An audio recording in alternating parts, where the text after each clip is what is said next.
에스겔 12장 17절에서 20절입니다.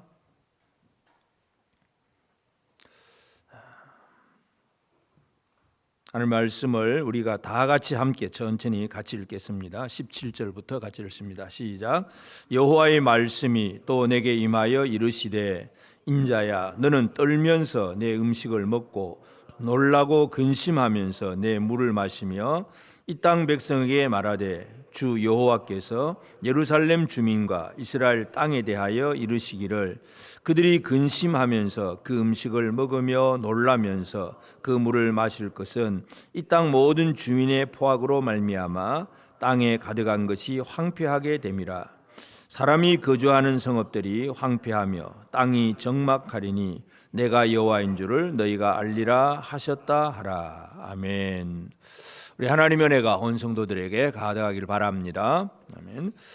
우리는 이 에스겔서를 지금 계속 보면서 하나님은 그 바벨론의 포로가 되어 있는 그 백성들, 디아스포라 백성들에게 선지자를 통해서 하나님이 하시는 일이 뭔가를 보여주고 들려주고 있습니다. 에스겔의 그 예언의 특징은 아주 연극의 배우처럼 뭔가 행동을 보여주는데, 그래서 뭐 포로로 잡혀가는 그 행장을 꾸미든지 이제 그런 얘기를 했고, 그 다음에 이제 오늘 또 하나님께서 또 하시는 것은 이제 포로로 잡혀가는 그 사람들이 길에 끌려가면서 그래도 이제 뭔가 먹고 가야 되잖아요. 그래서 먹을 때에 어떤 모습으로 먹느냐 하는 거 18절에 보면 인자야 너는 떨면서 내 음식을 먹고 놀라고 근심하면서 물을 마시라. 떨면서 음식을 먹고 놀라고 근심하면서 내 물을 마시고. 여러분 이렇게 식사를 해본 적이 있으십니까?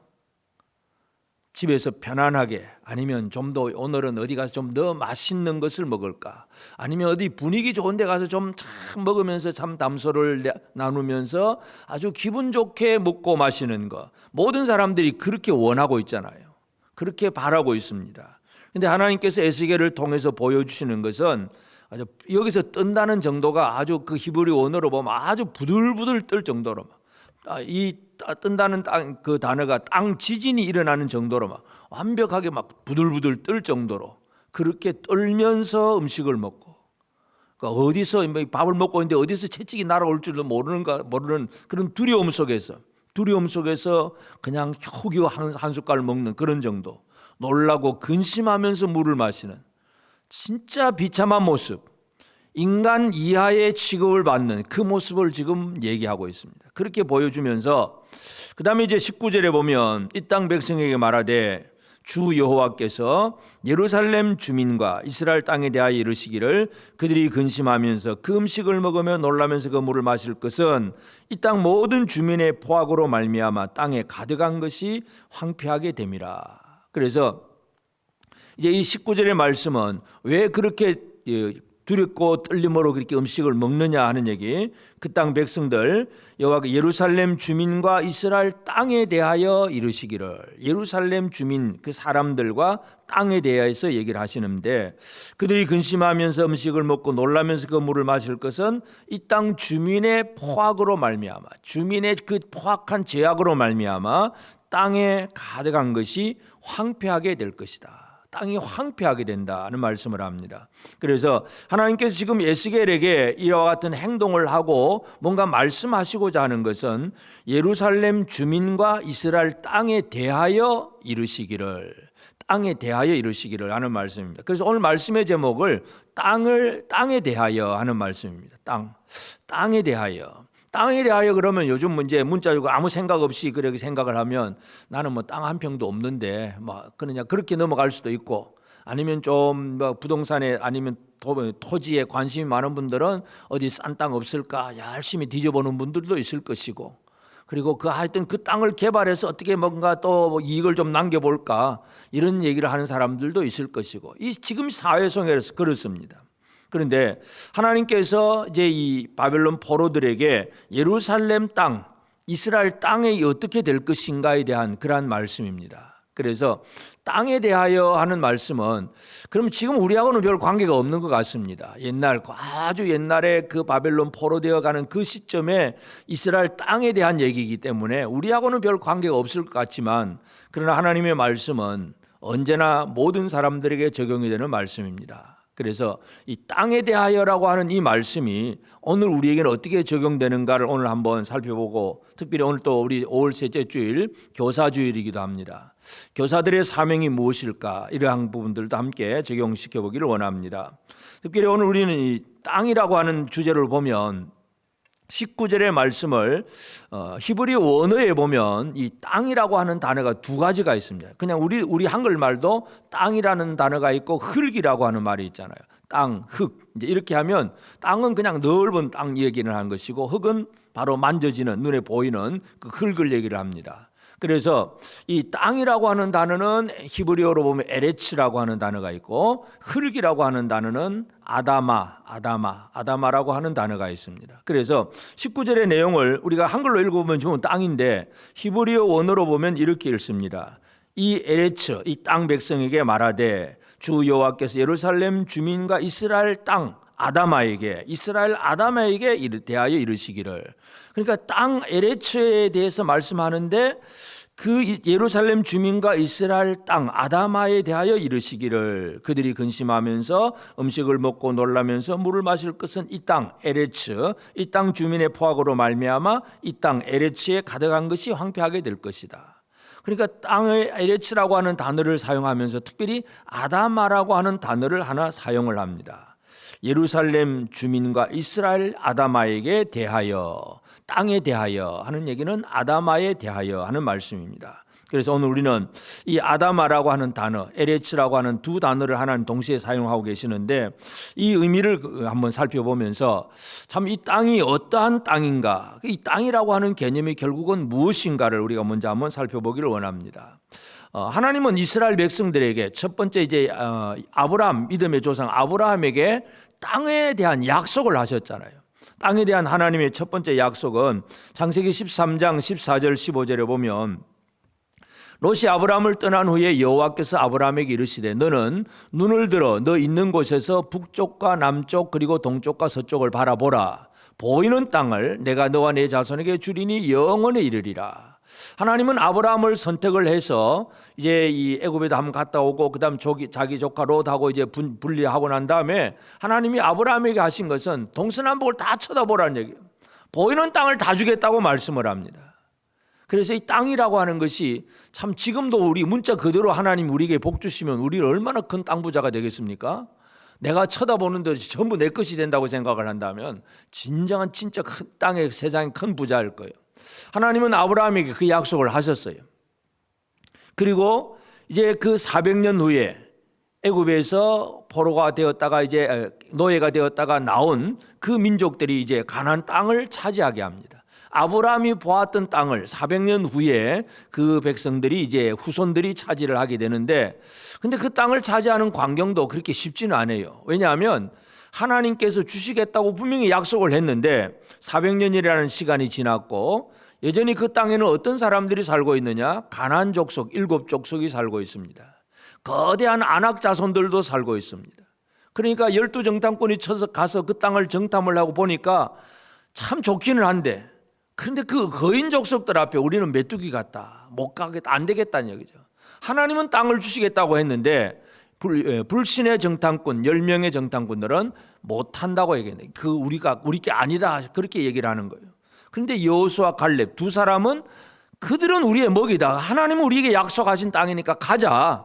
이게 바로 여호수아 갈렙의 얘기예요. 그래서 하나님께서는 갈렙에 대해서는 그런 얘기를 합니다. 민수기 14장 24절에 보면, 그러나 내 종 갈렙은 그 마음이 그들과 달라서 나를 온전히 따라선즉 그가 갔던 땅으로 내가 그를 인도하여 드리리니 그의 자손이 그 땅을 차지하리라.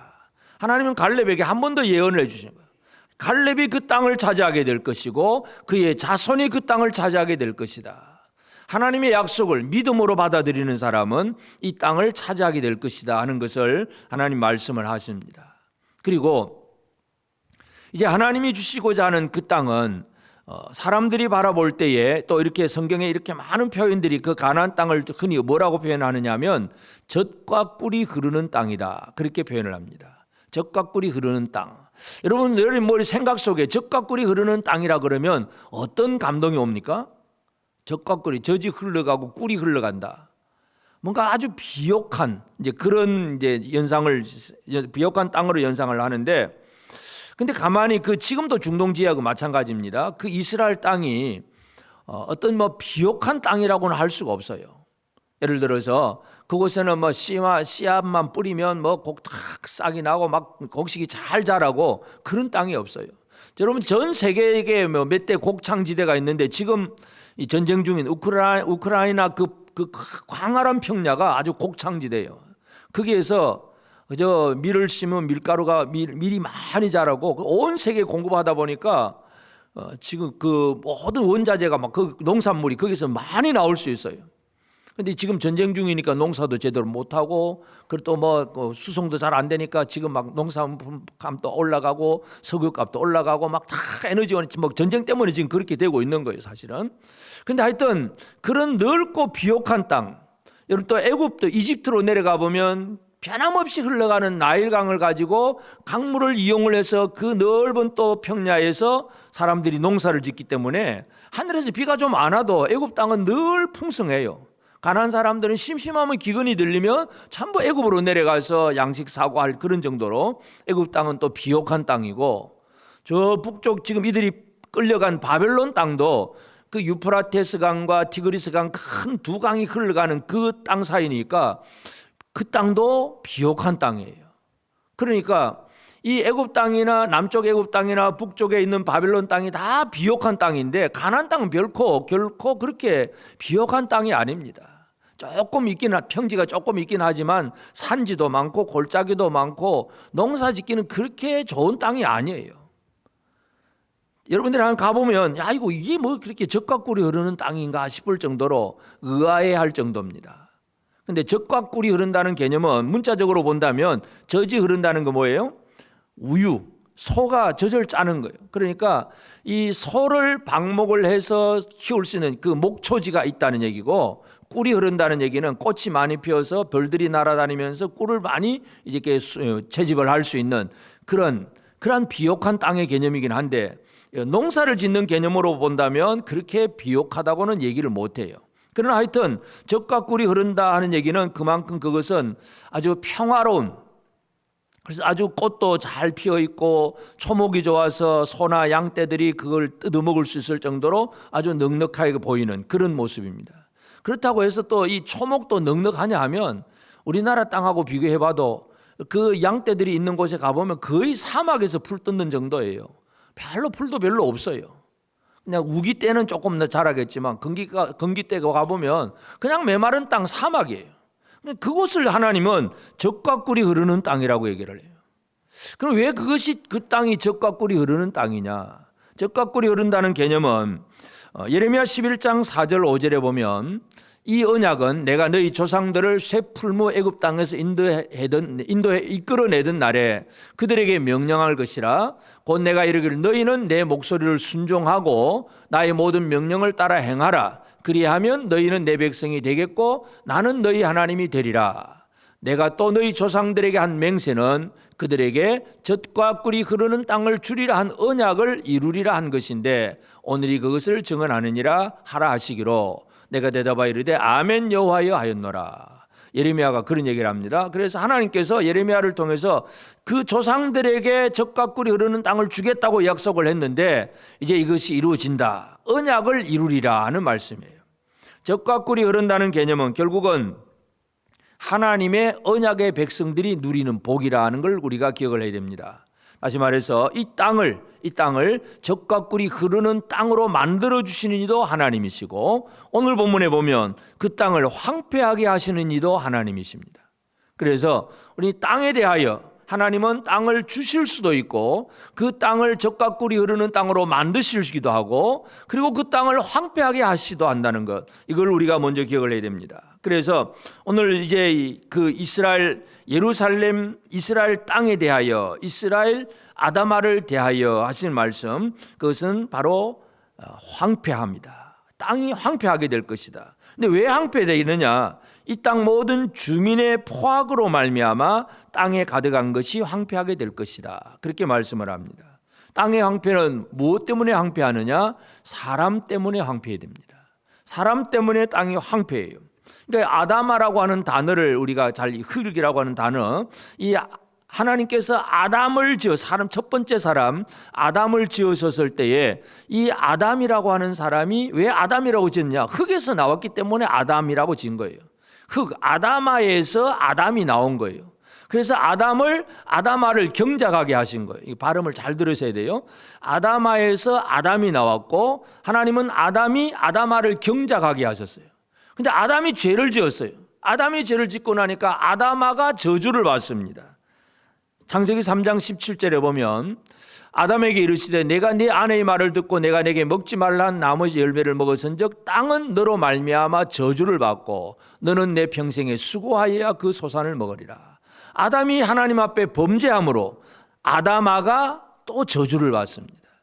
그러니까 아담아와 아담은 결코 떨어질 수 없는 먼 깊은 관계가 있다는 걸 알 수가 있습니다. 사람은 이 땅과 그런 관계예요. 땅 흙에서 사람이 만들어졌는데 이 사람이 땅을 잘 경작하고 하나님의 뜻대로 잘 다스려 가야 되는데 하나님 앞에 사람이 범죄하니까 사람이 벌 받는데 땅도 동시에 벌을 받습니다. 저주를 받습니다. 그래서 그 땅에서 가시와 엉겅퀴가 자라서 사람들로 하여금 더 고역을 겪게 하는 것, 그리고 먹을 것도 다 없어지는 황폐하게 되는 것, 이런 얘기를 합니다. 그래서 땅에 대하여 하는 이 대안은 결국 무슨 얘기냐 하면 사람에 대하여 이 말이기도 합니다. 아담아에 대하여 하는 얘기는 아담에 대하여 하는 말. 다시 말해서 이스라엘 주민의 포악으로 말미암아 사람의 죄악으로 말미암아 땅이 황폐하게 된다는 것. 이것을 하나님께서 지금 에스겔을 통해서 보여주시고 있습니다. 그래서 실제로 이제 이스라엘 백성들 이제 시드기야 왕 때 바벨론에 이제 그들이 다 포로로 잡혀가고 또 아주 그래도 바벨론 군대가 다 잡아가면서도 그 땅에 남아있는 아주 빈천한 사람들, 아주 가난한 사람 몇 사람은 좀 남겨두었어요. 근데 그 남겨두고 그렇게 할 때 전쟁터에 도망갔던 사람들이 다시 돌아와가지고는 그래도 뭐 바벨론을 잘 섬기면 그래도 그 땅에 남아있는데 나머지 그들은 또 나중에 또 보면 또 막 지도자를 죽이고 애굽으로 다 내려가 버립니다. 완전히 예루살렘 땅은 사람이 살지 않는 빈터가 진짜 황폐한 땅이 되어버립니다. 하나님이 예언하신 그대로 그것이 다 이루어집니다. 그래서 하나님께서 이 땅을 황폐하게 하신다. 그 예루살렘이라고 하는 것, 다윗 시대, 솔로몬 시대, 그 영광스러운 그 시대에 그 땅은 모든 사람들이 우러러보고 그저 찾아오고 멀리서도 보물단지 싸매고 찾아오던 그곳이 바로 예루살렘인데 어떤 순간에 이 예루살렘은 사람 한 사람도 살지 않는 완벽하게 황폐해버린 그 땅이 되어버리고 만다는 것. 오늘 우리는 이것을 잘 이해를 해야 합니다. 그 원인은 사람 때문입니다. 사람 때문. 오늘 우리가 이 시대를 살아가면서 그냥 내가 땅을 좀 많이 차지하게, 땅 부자가 되게, 이 얘기가 아니라 진짜 이 땅을 제대로 땅이 땅답게 되게 만드는 것은 땅에서 나온 우리가 해야 될 사명이 있다는 것을 우리가 기억을 해야 됩니다. 그래서 오늘 우리는 이 시대를 살아가면서 나는 과연 하나님께서 땅에 대하여 하신 이 말씀이 우리에게 어떻게 적용이 되는가를 잘 이해를 해야 되는데 예수님은 우리가 보는 눈에 보이는 이 땅의 문제만이 아니라 영원한 기업에 대해서 예수님은 우리가 더 크고 완벽한 것을 쳐다보게 하십니다. 그래서 예수님은 이 황폐한 땅을 다시금 새롭게 하고 더 온전케 하시는 분이신데 예수님이 이 땅에 보이는 땅 에레츠가 아니라 보이지 않는 땅을 바라보게 하시는 분이 바로 우리가 믿는 예수 그리스도입니다. 그래서 아브라함에게 하나님이 가나안 땅을 약속하셨잖아요. 가나안 땅을 주겠다고 약속했고 그것을 뭐라고 하느냐면 기업이라고 합니다. 창세기 17장 8절에 보면 내가 너와 내 후손에게 내가 거류하는 이 땅 곧 가나안 온 땅을 주어 영원한 기업이 되게 하고 나는 그들의 하나님이 되리라. 땅을 주어서 그것이 영원한 기업이 될 것이다. 하나님께서 아브라함에게 주신 약속이 그것이에요. 그러니까 땅은 그냥 흙이에요. 근데 그것을 하나님이 주신 기업으로 받는 것, 누리는 것, 이게 진정한 복입니다. 그런데 결국은 그 땅이 지금 다 황폐하게 되고 있다는 그런 말씀입니다. 그래서 오늘 우리는 예수 그리스도로 말미암아 우리가 누리는 것은 뭐냐면 예수님은 우리에게 어떤 기업을 주느냐. 히브리서 9장 15절에 보면 이로 말미암아 그는 새 언약의 중보자시니 이는 첫 언약 때의 범한 죄에서 속량하려고 주구사 부르심을 입은 자로 하여금 영원한 기업의 약속을 얻게 하려 하심이라. 그래서 예수님은 새 언약의 중보자로서 첫 언약 때 범죄한 그 모든 죄를 속량하고 대신해서 죽으셨고, 그래서 우리가 이제 하나님 앞에 영원한 기업을, 그 약속을 얻게 하려 하십니다. 그래서 이제 우리에게 주신 영원한 기업은 눈에 보이는 가나안 땅, 그 얘기가 아닙니다. 하나님이 우리에게 허락하시는 땅, 영원한 기업입니다. 예수 그리스도를 통해서 십자가의 구속함을 통해서 우리에게 주시는 땅의 이야기는 영원한 땅이라는 것을 기억을 해야 되고, 또 한 가지, 그래서 예수님은 이 일을 어떻게 이루셨느냐? 예수님은 실제로 사람이 되셨잖아요. 예수님이 육체를 입고 사람이 되셨다는 얘기는 쉽게 말해서 예수님이 아다마가 되신 거예요. 아다마, 하늘 영광의 존재인데 육체를 입은 예수님, 마지막 이 아담이 되셨는데, 그래서 이 아담에 대해서 사도 바울은 예수를 어떻게 표현하느냐 하면 그는 마지막 아담이다, 그렇게 표현합니다. 첫째 아담이 있고 마지막 아담이 있습니다. 고린도전서 15장 45절에 보면 기록된 바 첫사람 아담은 생령이 되었다 함과 같이 마지막 아담은 살려주는 영이 되었나니. 그래서 아담은 흙에서 지음을 받았습니다. 창세기 2장에 보면 하나님께서 흙으로 사람을 지으시고 코에다가 생기를 불어넣으시니 사람이 생령이 되었습니다. 이 땅 아다마에 하나님의 생기가 들어가면 사람은 살아있는 존재가 되는 거예요. 네페시하야, 그래가지고 살아있는 존재. 이 흙이라고 하는 건 무생물이잖아요. 생명이라는 것은 없습니다. 그냥 여러 가지 성분들은 있겠지만, 그러나 그 흙 속에 하나님의 생기를 불어넣어 주심으로 살아있는 존재가 되는 것이 바로 사람입니다. 아담이에요. 아담. 하나님은 아담을 그렇게 만드셨어요. 하나님의 생기가 들어올 때 우리가 살아있는 존재가 되는 것이고, 그런데 예수는, 마지막 아담은 어떻게 한다고요? 살려주는 영, 다시 말해서 생기를 불어넣어주는 영이란 얘기예요. 아담은 생기를 코로 받아들이는 존재로서 살아난 존재이고, 마지막 아담은 죽은 황폐한 그 아담 아들에게 다시금 생기를 불어넣어서 살리는 영, 살려주는 영이 예수 그리스도입니다. 우리는 예수 안에서 모든 황폐하고 무너졌던 것들이 다시금 회복되고 다시금 새롭게 생명을 얻는 이 놀라운 은혜를 누리게 되는 것입니다. 우리가 예수를 믿는다는 얘기는 그냥 교회 다닌다는 얘기가 아니라 살아난 거예요. 여러분, 살아나신 겁니다.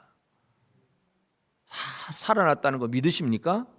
감격이 좀 되십니까? 뭐 그러려니 하십니까? 그냥 흙으로 된 존재, 이 생명이 없는 존재에 그 코에 생기를 불어넣으심으로 아담이 되어요. 그 아담은 생기를 받음으로 이제 아담이 되는 거예요. 마지막 아담 예수 그리스도는 우리에게 생기를 불어넣으시는 분이에요. 그래서 부활하신 예수님이 제자들에게 나타나셔서 코에다 생기를 불어넣으시면서 성령을 받으라, 그렇게 말씀하잖아요. 예수님 하신 일은 우리에게 생명을 주시는 분, 다시 말해서 황폐한 땅을 생명의 땅으로 만드시는 분이 바로 예수 그리스도라는 것을 기억을 해야 됩니다. 그래서 단순한 흙 아다마가 아니라 이제는 영적 존재가 되어지게 하는 것, 이게 예수님 하시는 일이고, 그리고 이제 우리 앞에 무엇을 또 준비하시느냐? 주님이 준비하신 것은 새 하늘과 새 땅을 준비합니다. 이전의 것은 다 사라지고 새 하늘, 새 땅을 준비하시는 분이 바로 예수 그리스도입니다. 물론 새 하늘, 새 땅은 구약에서 이 이사야 선지자를 통해서도 이미 예언을 했습니다. 이사야 65장 17절 18절에 보면 보라, 내가 새 하늘과 새 땅을 창조하나니 이전 것은 기억되거나 마음에 생각나지 아니할 것이라. 너희는 내가 창조하는 것으로 말미암아 영원히 기뻐하며 즐거워할지니라. 보라, 내가 예루살렘을 즐거운 성으로 창조하며 그 백성을 기쁨으로 삼고. 하나님이 이사야를 통해서 이 백성들이 회복될 때에 새 하늘 새 땅을 얘기를 하셨어요. 그러니까 이 새 하늘 새 땅은 결국은 하나님께서 예언하신 그대로 되는 것이고 예수 그리스도로 말미암아 완벽하게 이루어지는 것입니다. 그래서 새 하늘 새 땅에는 그럼 누가 들어가서 살 수 있습니까? 여전히 부정하고 황폐한 이 아담아, 더러운 이 존재를 가지고서는 새 하늘 새 땅을 들어갈 수가 없고 그곳에서 살 수가 없는 거예요. 그러므로 예수께서 하신 것은 바로 십자가의 피를 통해서 우리의 모든 죄와 부정함을 깨끗하게 씻어버리고 정결케 함으로써 우리가 정결하게 되면 결국은 아담이 정결하면 아담아가 정결해집니다. 아담이 부정해지면 아담아도 부정해집니다. 그러니까 결국 근본적인 원인, 사람을 정결케 하시는 이는 예수 그리스도밖에 없다는 걸 기억해야 됩니다. 히브리서 1장 3절에 보면 이는 하나님의 영광의 강체시여 그 본체 형상이시라 그의 능력의 말씀으로 만물을 붙드시며 죄를 정결하게 하는 일을 하시고, 예수는 우리의 죄를 정결하게 깨끗하게 하는 일을 하시고 높은 곳에 계신 지극히 크신 이의 우편에 앉으셨느니라. 예수로 말미암아 우리가 정결한 사람이 되었고, 우리가 정결함으로 말미암아 우리가 살아가는 삶의 환경이 정결해지는 것이고, 이게 바로 새 하늘 새 땅에서의 삶의 얘기입니다. 여러분, 우리가 예수 그리스도 안에서 깨끗함을 누리지 못하면 새 하늘 새 땅과 상관이 없는 사람이 됩니다. 그냥 열심히 내가 노력해서 들어가는 게 아니에요. 예수의 피로 말미암아 정결케 된 자만이 새 하늘 새 땅의 삶을 살 수 있다는 것을 기억을 해야 됩니다. 그래서 이제 하나님께서 에스겔을 통해서 이런 예언을 주셨고, 이 이스라엘 아담아가 땅이 황폐하게 될 것을 말씀하셨는데 예수 안에서 이 모든 것이 회복이 됩니다. 그래서 이제 우리는 이 에스겔이 그 바벨론 포로된 백성들에게 이 예언의 말씀을 들려주고 있다는 거, 그 사실을 우리가 기억을 하면서 오늘 우리는 이제 땅에 대하여 하신 이 말씀을 우리의 삶에 적용을 하고, 특별히 오늘 우리 교사주일, 우리 교사들에게 함께 적용을 하면서 우리가 어떻게 살아가야 되느냐, 뭘 해야 되느냐, 우리 교사의 사명이 뭐냐, 할 일이 뭐냐, 이거죠. 단순한 어떤 성경적인 지식 하나 전달해 주는 이 정도의 끝남이 아니라 진짜 할 일은 뭐냐 하면, 결국 제일 중요한 것은 사람과 하나님 사이에 언약의 관계가 이루어지는, 다시 말해 사람을 언약의 백성으로 만드는 일, 이것이 우리 교사들의 사명이기도 하고 우리의 삶의 가장 소중한 문제이기도 합니다. 그래서 바벨론 그 디아스포라 사람들은 이미 나라는 없어졌습니다. 성전도 무너졌습니다. 다 무너졌어요. 그런데 무엇만 남아있느냐? 언약의 말씀만 남아있습니다. 여러분, 아브라함에게 하나님께서 언약 주셨을 때에 아브라함은 아직도 아들도 없는 시대예요. 아들도 낳지 못한 시대에 하나님께서 아브라함에게 큰 민족을 이루겠다고 약속의 말씀을 주신 거예요. 그냥 다 해놓고 이제부터 내가 너와 함께 하게, 이게 아니에요. 시작부터 믿음으로 말씀만 주시고 아브라함은 믿음으로 그 말씀 받고, 그것이 몇백 년이 지나면서 이루어지는 겁니다. 언약이라는 것은 그렇습니다. 다시 말해서 나라도 없고 정부도 없고, 또 이들은 자기 민족 안에 자기 종교 생활이라든지 성전이라든지 이런 것도 없고 바벨론에서의 생활을 살아갈 수밖에 없어요. 그러나 결코 잃어버릴 수 없는 것, 언약의 말씀입니다. 디아스포라 백성들이 그렇게 생명력 있게 길게 그렇게 그들의 공동체를 유지할 수 있는 가장 근본적인 원인은 바로 말씀입니다. 말씀. 교사들의 사명이 이 말씀을 제대로 전수해 주는 것. 그래서 우리의 자녀들, 우리의 어린 학생들에게 그들이 하나님과 언약의 관계를 맺는 그 자녀들로, 학생들로 만들어가는 것이 오늘 우리 교사의 사명이기도 합니다. 물론 본인 자신이 먼저 그렇게 돼야 되긴 하겠지만, 그래서 예레미야 31장 33절에 보면, 그러나 그날 후에 내가 이스라엘 집과 맺을 언약은 이러하니 곧 내가 나의 법을 그들의 속에 두며 그들의 마음에 기록하여 나는 그들의 하나님이 되고 그들은 내 백성이 될 것이라. 여호와의 말씀이니라. 하나님의 말씀을 그들 마음에 두고, 마음에 두는 것, 이게 우리가 교사의 사명이고 우리 각자가 꼭 필요한 것입니다. 예수님도 제자들을 향해서 뭐라고 말씀합니까? 요한복음 15장 7절에 보면 너희가 내 안에 거하고 내 말이 너희 안에 거하면 무엇이든지 원하는 대로 구하라. 그리하면 이루리라. 하나님의 말씀이 우리 안에 거하는 언약의 백성이 되는 것, 이것이 중요합니다. 그래서 이 땅에서 이 지금 눈에 보이는 LH 땅, 이 땅을 얼마나 몇 평이나 차지하면 땅 부자가 될까, 이런 얘기가 아니라 땅은 바로 사람 얘기라는 것을 기억한다면, 내 안에 하나님의 언약의 말씀이 살아있으면 내가 하나님 앞에 복받은 젖과 꿀이 흐르는 땅이 되는 것이고, 그로 말미암아 진정한 위로와 기쁨이 넘치는 것입니다. 여러분이 언약의 백성으로 삶을 제대로 살게 되기를 바랍니다. 다른 거 다 잃어버려도 결코 잃어버릴 수 없는 것은 하나님의 언약의, 하나님과 나와의 관계 속에서 이루어지는 언약의 말씀입니다.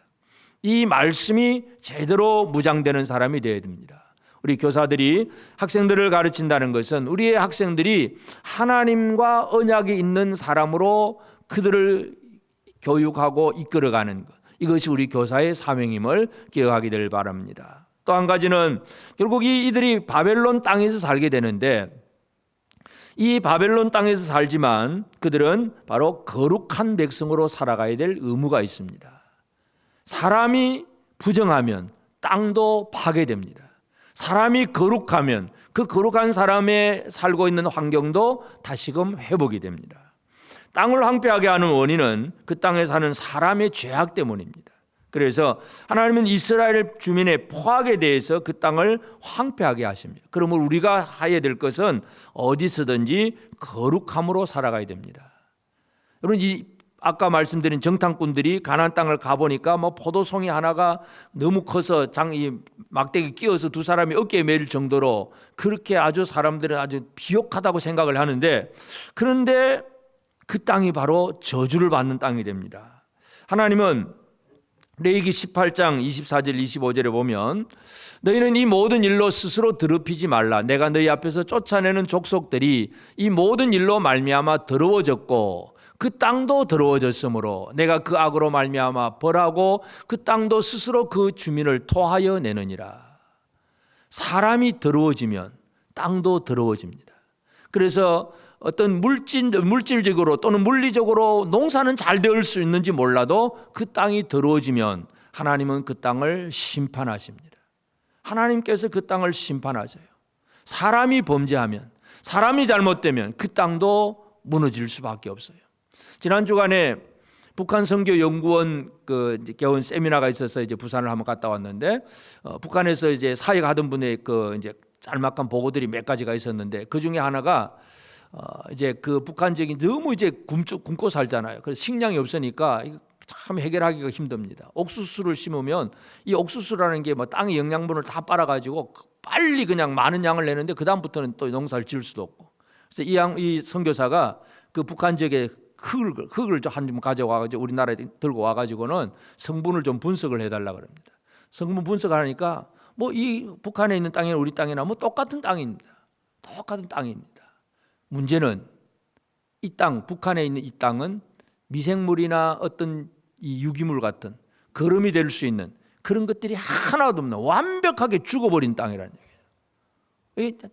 남쪽의 땅은 이게 뭐 똑같은 땅이지만 그 안에 뭔가 여러 가지 많은 성분들이 있는데 살아있는 땅인데, 이건 완전히 뭘 심어도 안 되는 땅이다. 그래서 이제 그 선교사님이 고안해낸 것이, 그래도 그 척박한 땅에서 살 수 있는 것이 이제 고구마 심는 거예요. 그래서 고구마를 좀 많이 심으면 그래도 좀 낫겠다 싶어서 그런 고구마를 심고 좀 이제 그 주변에 어떤 이제 기근의 문제를 해결했다는 그런 얘기를 들었습니다. 바로 북한 땅이 완전히 그렇게 척박한 땅, 죽음의 땅이 되는 것은 누구 때문입니까? 사람 때문에. 사람. 그 정권을 잡은 그 사람들의 그 잘못된 죄악 때문에 그 땅도 완전히 그냥 땅이 아닌 것 같이 되어버렸습니다. 사람의 부정함은 바로 땅도 파괴합니다. 이스라엘 주민의 죄악은 이스라엘 땅을 황폐하게 만듭니다. 다시 말해서 우리의 거룩함은, 우리의 정결함은 이 땅을 풍성하게 만들어낼 수가 있습니다. 그래서 우리가 열심히 왜 거룩해야 되느냐? 하나님과의 관계 속에서 거룩한 건 당연한 일이지만 그 거룩함의 결과가 이 땅도 살린다는 사실을 우리는 기억을 해야 됩니다. 그래서 우리는 특별히 우리 교사들, 우리 학생들을 어떤 사람으로 만들어야 되느냐? 거룩한 하나님의 백성으로 만들어내야 됩니다. 그래서 하나님이 거룩하십니다. 그 거룩한 하나님 앞에 거룩함으로 살아내는 그런 삶을 살아가도록 만들어낼 때에 그들을 통해서 주변의 모든 것들이 또 살아나는 그 놀라운 일들이 이루어질 수 있습니다. 그래서 언약의 백성을 만들고 거룩한 백성으로 만들고, 마지막으로 우리가 기억할 것은 하나님께서 이제 이 바벨론 포로들에게는 70년이라고 하는 한정된 시간이라고 그 시간을 약속으로 주셨어요. 그러면 그때가 되면 이 땅이 이제 회복될 것이라고 하는 소망을 가지고 있습니다.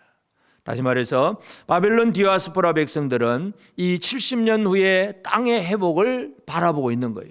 예루살렘으로 다시 돌아가서 그 나라를 다시 세우고 성전도 다시 세우고 뭔가 새롭게 할 것이라고 하는 소망을 가진 사람이 되었습니다. 그 소망 붙들고 사는 것이 이 디아스포라 사람들의 이야기입니다. 그러므로 지금 우리는 어떻습니까? 우리가 가질 소망은 새 하늘 새 땅에 대한 소망입니다. 지금 우리는 여전히 이 땅에서 옛 하늘 옛 땅 속에서 지금 살고 있습니다. 여전히 우리는 이 세상 속에 살면서 코로나에 걸리기도 하고 사고를 만나서 부상을 당하기도 하고 사업하다가 실패를 만나기도 하고 많은 어려움을 겪습니다. 땅이 저주를 받다 보니까 가시와 엉겅퀴 때문에 이 땅이 우리에게 주는 어떤 더 어려운 일들, 이런 것들도 우리는 많이 체험하고 살고 있습니다. 우리가 하나님 앞에서 살아야 될 것은 바로 새 하늘 새 땅, 완벽하게 새로워진 그 땅을 바라보며 우리가 살아가야 됩니다. 육신적으로 비교하면 북한 땅의 그 아주 메마른 땅, 척박한 그러한 땅에서 뭔가 이 영양분이 있는 이 땅을 바라봐야 되듯이 오늘 우리는 물론 이것도 아니고 진짜 우리가 바라야 될 것은 하늘, 새 땅, 이것에 대한 소망을 가지고 살아가야 됩니다. 이 소망을 가지고 살아가는 사람, 대표적으로 우리가 사도 바울 얘기를 하는데, 바울은 어떻게 고백을 하느냐 하면 빌립보서 3장 20절에 보면, 그러나 우리의 시민권은 하늘에 있는지라 거기로부터 구원하는 자 곧 주 예수 그리스도를 기다리노니. 우리의 시민권은, 나는 하늘나라 백성이다, 하늘나라 시민이다, 이걸 우리가 기억을 해야 됩니다. 여러분, 하늘나라 시민임을 기억하십니까? 이번 주에 우리 그 대통령 취임식을 하면서 여러 가지 이제 많은 그 분석을 하는 분들의 그 얘기가 많았는데, 특별히 우리가 그냥 사랑하는 뭐 국민, 대한민국 국민 여러분 그렇게 하는데, 특별히 이번에 보니까 국민하고 세계 시민 여러분, 세계 시민. 그러니까 온 세계 속에서 이 대한민국이 동일한 그 상황 속에서 뭘 역할을 할 건가 하는 그런 의미를 그렇게 포함한 말이라고 하긴 하는데, 오늘 우리는 세계 시민이 아니라 하늘나라 시민들입니다. 하늘 시민 여러분, 하늘나라 시민들입니다. 비록 세상을 살고 있지만 우리는 하늘나라 시민으로서 하늘에 대한 소망을 가지고 살아가는 진짜 뼈대 있는 존귀한 자존감을 가질 만한 그런 사람임을 스스로 기억하시길 바랍니다. 그래서 우리는 새 하늘 새 땅을 바라보며 살아가야 됩니다. 사도 베드로가 베드로후서 3장 13절 14절에 이런 얘기를 합니다. 우리는 그의 약속하신 대로 의가 있는 곳인 새 하늘과 새 땅을 바라보도다. 그러므로 사랑하는 자들아, 너희가 이것을 바라보나니 주 앞에서 점도 없고 흠도 없이 평강 가운데서 나타나기를 힘쓰라. 새 하늘 새 땅을 바라보는 사람은 점도 없고 흠도 없이, 아까 말씀드린 거룩함입니다. 점도 없고 흠도 없이 평강 가운데서 나타나기를 힘쓰고 살아가는 것, 지금 이것이 우리가 이 시대에 우리가 살아가야 될 삶입니다. 그래서 우리는 이 땅에서 영원히 잘 먹고 잘 살 수 있는 사람이 아닙니다. 아무리 부자라고 해도 내일이면 사업이 망할 수도 있고요, 아무리 건강해도 오늘 하나님이 불러가시면 가야 됩니다. 이 땅은 결코 영원한 것이 아닙니다. 살아있는 날 동안 건강을 지키려고 애를 쓰고 노력하는 이런 거 필요하긴 하지만, 그러나 보다 더 중요한 것은 새 하늘 새 땅을 바라보면서 하나님 앞에 이 거룩함으로 살아가면서 예수 그리스도 앞에 제대로 나타나려고 힘쓰는 생활들, 이것이 바로 우리의 삶이 되어져야 됩니다. 여러분, 새 하늘 새 땅을 바라보고 사십니까? 그러면 어떻게 나타나기를, 그 새 하늘 새 땅에 어떤 자로 딱 드러나기를 원하십니까? 우리가 보통 이제 옷을 입을 때, 예를 들어서 어제도 우리가 결혼식장 갔다 오긴 했지만, 자, 그냥 집에 있는 때하고, 또 친구를 만나러 나갈 때하고, 뭐 직장 출근할 때하고, 예배당에 오는 때하고, 뭐 결혼식장 가는 때하고, 여러분 신경을 좀 쓰십니까? 안 쓰십니까? 대충 사십니까? 그냥 침대에 누워있던 복장 그대로 결혼식장도 갔다가 예배당도 왔다가 막 그렇게 하십니까? 그런 사람 아무도 없겠지요. 나타나기를 힘쓰라는 얘기는 그 새 땅에 내가 어떤 자로 나타날 것인가요? 꾸며야 됩니다. 꾸며야 돼. 잘 꾸며야 돼. 잘 꾸미시길 바랍니다. 옆 사람 한번 쳐다봐 주십시다. 새 하늘 새 땅에 나타날 자로 보여주십니까? 그만하면 되겠습니까? 물론 이제 겉모습이고 속마음은 우리가 잘 모르지요. 속마음 모르지만 새 하늘 새 땅에 내가 설 자로 나타나기를 힘쓰는 우리가 되어지길 바랍니다. 우리 교사들의 사명이 뭡니까? 우리 학생들이 그 새하늘 새 땅에 완벽한 자로 나타나도록 그들을 이끌고 도와주는 역할, 이것이 우리 교사들의 사명이고, 이렇게 열심히 사역하는 교사들을 위해서 기도하고 함께 또 격려하고 도와주는 것이 우리 모든 성도들의 또 사명이기도 합니다. 오늘 우리는 이 5월 이 셋째 주 교사주일을 통해서 다시 한번 하나님께서 그 디아스포라 백성들을 어떻게 만들어 가시느냐, 하나님은 에레츠, 땅이라고 하는 그 단어 속에서 아담아를 또 강조를 하면서 아담아에서 나오신 아담이 범죄함으로 결국은 아담이 아담아를 더 저주하게 만들고, 또 저주받은 아담아 때문에 아담도 고통스럽고, 죄가 결국 주고받고 서로서로 고통스러운 거예요. 결국 우리는 이걸 뒤집어서 거꾸로 가는 생활들, 새하늘 새 땅을 바라보는 우리가 되어지길 바랍니다. 땅에 대하여, 단순히 우리 땅, 이 보이는 누 땅 이 정도가 아니라 땅에 대하여라는 단어는 바로 사람에 대하여라고 하는 그 의미를 품고 있다는 사실을 기억하면서 우리는 지금 이 시대를 살아가지만 하나님이 약속하시는 새하늘 새 땅에 진짜 복된 성도로 설 수 있도록, 나타날 수 있도록 잘 준비된 저와 여러분 모두가 되어지기를 주의 이름으로 축복합니다. 아멘.